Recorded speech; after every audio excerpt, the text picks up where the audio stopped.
All right, think about things you're good at, maybe things you learned this year that you're now really good at. It could be a talent you have.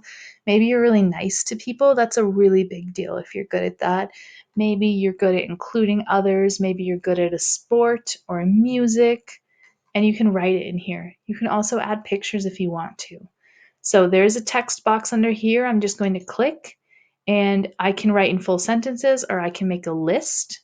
I am going to make a list. So I'm going to click here at bullets, and I added a bullet, and I'm going to start typing.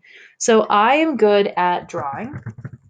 Now, on my keyboard, I'll hit enter or return to go down to the next line, and it'll make another bullet for me, which I think is pretty cool.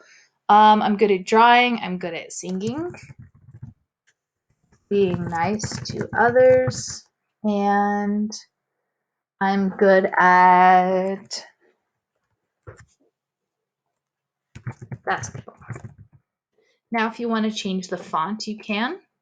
So click on the actual letters to get that little cursor sign, drag over and up, and you can make it big. You can change the colors, highlight it, change the font. There you go.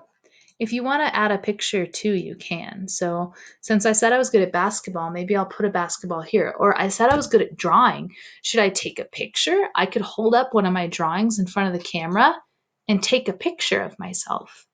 But I am going to search the web for a basketball and put that in there. Click once, insert.